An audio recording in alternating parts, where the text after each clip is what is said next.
You've landed a job interview. Congratulations. But now what? Now comes the toughest part. Cracking the interview, therefore doing well, and then landing a job, your dream job. Today's video is going to be a wake-up call on the tips you need to keep in mind if you are preparing for your next job interview. So keep watching.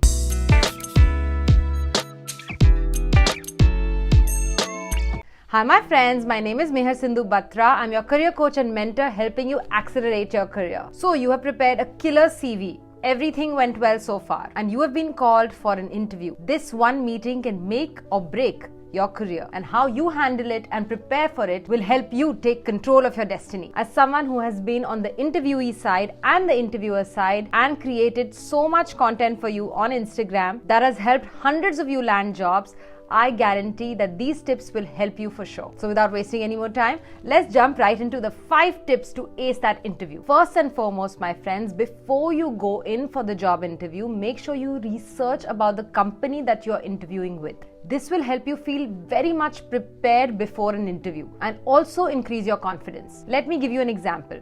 Maybe you're interviewing with Coca-Cola. You need to read up about the company and find out what do they do, what is their mission, what are their values, when was it started, a little bit of their history, who are their founding members, who's the top management, the top leadership, what kind of culture do they have, who are their team members, which team you're interviewing with, a little bit about that team as well. What are they doing on sustainability, what are they doing about diversity and inclusion, all the causes that they believe in, and also a little bit about who are their competitors. All these details you need to find out before you go in for the interview, because the interviewer can ask you anything about the company. Questions such as, why do you want to work with us? Who do you think are our biggest competitors? What makes us stand apart? Why do you want to work with us over other companies? How do you think we can differentiate our product? So if you know a little bit about the products and services, about the history of the organization, about what they believe in, you will be able to communicate that to the interviewer during the interview. It will also give you a few talking points, and therefore the interviewer will believe in you that you are well prepared and that you know what their company does and believes in. Well, if you're interested in learning about this and a lot more, why don't you join me for my workshop called Ace Your Interview on the 20th of October, where I will teach you not just this but a lot more secret tips and tricks on how you can actually crack that interview. Now let's move on to my second tip, and that is researching about the job role. For a seamless interview and no surprises during your conversation with the interviewer, I really recommend you know about the nitty-gritties about the job that you have applied for. Many of us blindly apply to multiple positions and then we forget what was the job description all about. What does this job really require me to do? And that's what you need to be prepared on. I would really recommend you read the job description again and again so that you are aware what are the skills that the interviewer is looking for, that the company is looking for, that I can highlight a little bit more during my interview.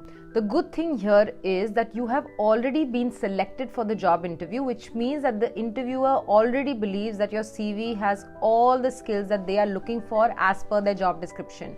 But if you are well prepared as to what kind of a role it is, what designation you've applied for, you could do a little bit research about the salary structure in similar job roles in the industry, you will be able to have a conversation not only about your duties, your responsibilities, your skills, but also negotiate your salary. The third tip is practice a few frequently asked questions. You know this about me, my friends. I keep rambling again and again on my social media channels about the commonly asked interview questions and how you can prepare for them and how you can answer them properly with a proper structure. Most hiring managers will ask you those top 25 commonly asked questions in some form or the other. They may be creative and reword some of them, but the gist will be the same. So for example, a question like, why should we hire you, is the same as how will you add value to our company. Both these questions are about you adding your uniqueness, your caliber into this role so that you are an asset to the organization. And don't take this lightly, I request you. It's not like studying for an exam a night before.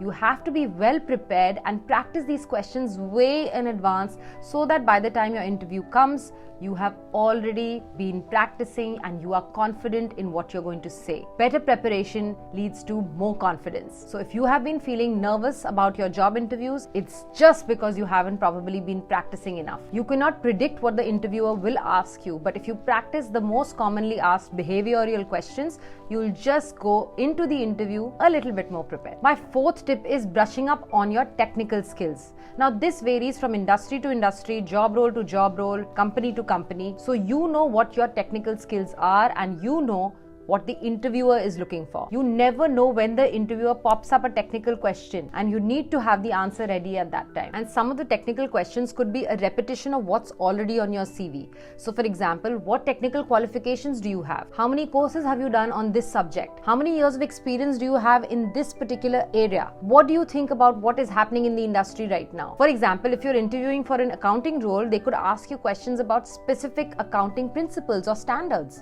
Depending upon who you're interviewing with, you can expect the difficulty of the interview to get even tougher.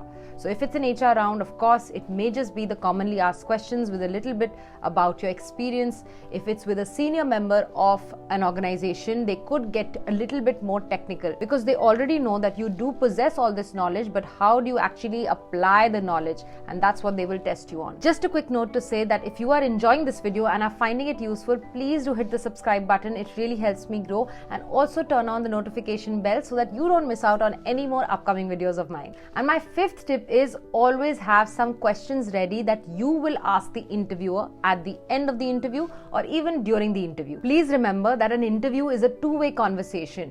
They are interviewing you and you are also interviewing them in a way. During this interview, you have to find out whether this future organization fits and matches the role that you are looking to do next. Perfect way to do is by asking some questions to the interviewer at the end of the interview or even during. Based on the job description, the job role, and a little bit about the company, you have to curate a list of questions that you can ask the interviewer. You can ask them a little bit about their experience, such as, since when have you been working here? What do you like about working here? Or it could be about the initiatives that they are taking part in. So tell me a little bit about the culture of this organization. Do you think that I would be a good fit here? If you really want feedback on how your interview went, you can ask that as well. I personally believe, my friends, if I'm interviewing somebody and I ask them whether they have any questions for me and they say, no, I don't have any questions, that just shows that they are not keen to know more about my organization and they're probably not interested in working with me. And I may be in a rush to hang up, end the conversation, and go home. So having a list of questions ready to be asked at the end of the interview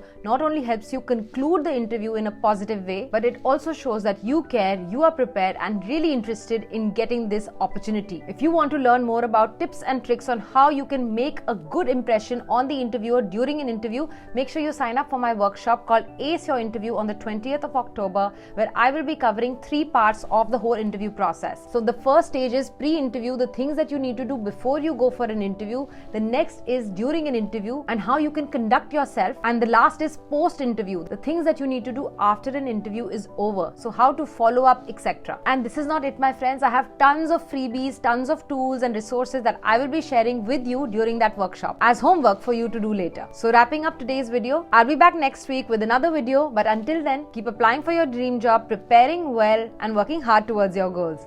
I hope to see you soon. Bye.